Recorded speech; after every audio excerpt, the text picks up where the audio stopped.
Fala pessoal, tudo bem? Eu me chamo Guilherme Vitulo e novamente a gente vai falar sobre um tema polêmico hoje, que é escala 6 por 1. A grande questão levantada pelo Congresso Nacional e agora que vai tramitar no Senado Federal em meio a uma época eleitoreira é como que a gente pode reduzir a carga de trabalho que o brasileiro tem em meio a tanto problema econômico que o Brasil vive. Afinal, não é novidade para ninguém que o Brasil é um país periférico no sentido econômico. Nós temos índices e indicadores econômicos que demonstram que a gente não é maduro o suficiente em termos de produtividade para entrar nessa discussão, mas mesmo assim, por questões eleitoreiras, a gente está fazendo. Nós somos um dos países que mais fecham empresas de um ano para o outro desde a sua abertura e de 2 anos para o outro também. Afinal, a taxa chega a 90% das empresas que abrem e fecham em até 2 anos de operação. A grande questão é, o Congresso Nacional, através de uma medida eleitoreira criada originalmente pela Erika Hilton, uma deputada de esquerda, querem acabar com a escala 6 por 1. Só que eles evitam o teor pesquisa econômica, tanto é que as pesquisas econômicas foram todas encomendadas sob um substrato e uma visão europeia da produtividade brasileira. O que isso significa na prática? É que o Brasil não produz o suficiente para efetivamente conseguir exportar e manter dentro de si um nível econômico sustentável e conseguir diminuir a escala. Recentemente, não sei se foi hoje ou foi ontem, o Itaú já disse que vai voltar com o modelo presencial, de trabalho presencial. É, Obviamente ele tem uma atuação home office, mas já voltou com os investimentos em alojamentos para o método produtivo tradicional, que é de modelo presencial. Imagina então, se o Itaú não tem dinheiro suficiente, não tem condição produtiva suficiente para manter um sistema híbrido, ou no caso, com um trabalho que era de 8 dias por mês em casa, imagina pequenas e médias empresas, né?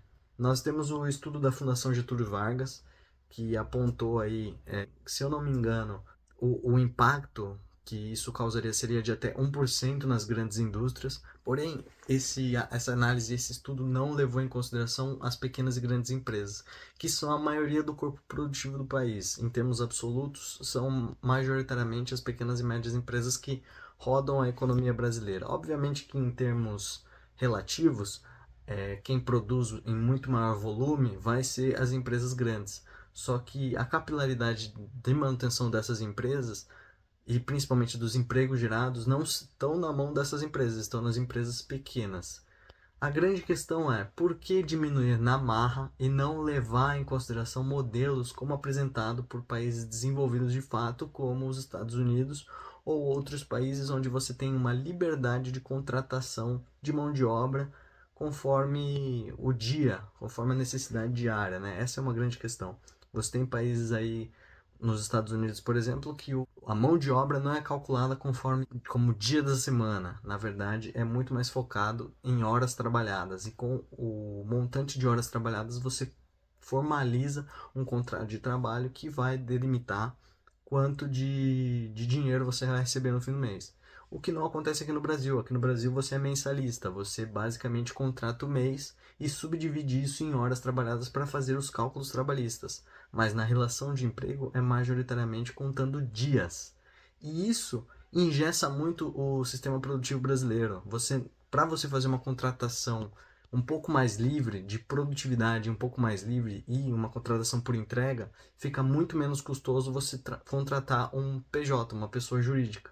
O que não deveria ser o caso, deveria ser de fato um incentivo você contratar funcionários de carteira assinada, que sejam funcionários que recolham o INSS para financiar a Previdência e mesmo assim tenham liberdade para diminuir as próprias escalas conforme o trabalho produtivo. É até melhor para a empresa ela dar essa liberdade para o funcionário e o funcionário negociar com a empresa uma escala que seja mais efetiva. Ah, mas o funcionário vai ser explorado. Será mesmo? Hoje em dia o funcionário ele entra no emprego, fica 3 meses, de 3 a 6 meses ou um ano, ele sai do emprego, pega o salário da rescisão, pega os valores da rescisão que foram recolhidos em um ano, ele fica 6 meses no seguro-desemprego, fazendo bicos por fora, até ele conseguir uma moto para fazer iFood, fazer 99 Delivery, e ele nunca mais quer saber de CLT, porque no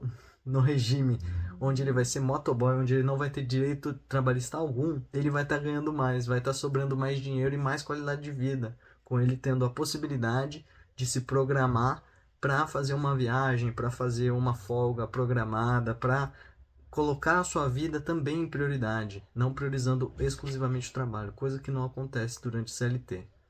É por isso que muitas pessoas elas estão abandonando o CLT e indo para contratações PJ, porque ali sim é onde ocorre uma negociação maior em termos de salário, em termos de benefícios, em termos de escala de trabalho. As pessoas falam assim, ah não, mas daí o patrão vai ter 100% do controle da mão de obra. Será mesmo?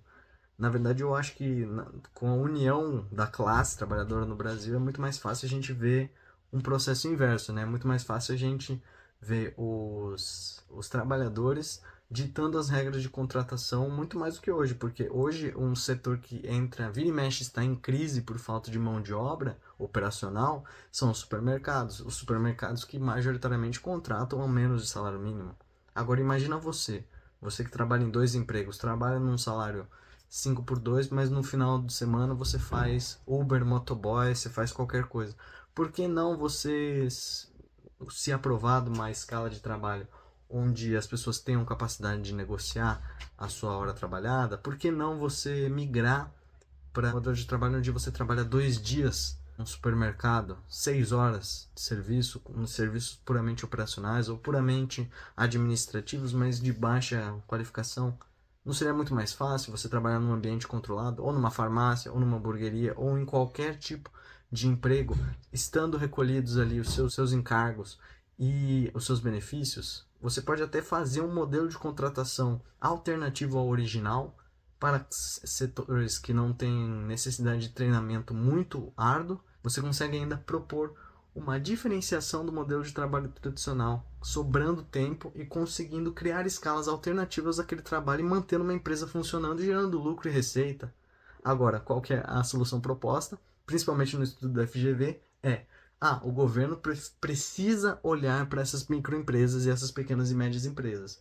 Só que um estudo falando isso, que é um estudo inclusive que embasa toda a reforma, você não consegue, você esperar do governo essa resposta, sendo que era o estudo para trazer como resolver esse problema, é uma condição muito falaciosa, muito mística, onde simplesmente, não, dá para fazer, olha só o governo aí resolve depois. Ele dá uma linha de crédito alternativa e tudo mais, como se a taxa de juros a 15% já não tivesse alto o suficiente para você não querer investir no capital produtivo aqui no Brasil, né? Não, simplesmente vamos aí delimitar.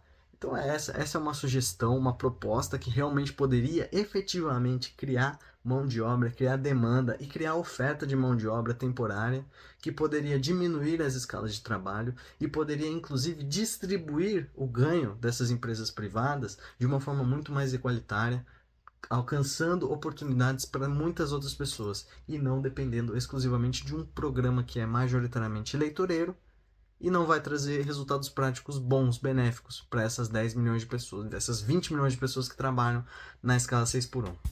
É isso aí, pessoal. Tamo junto. Obrigado. Vamos assistir a Copa. Tamo junto.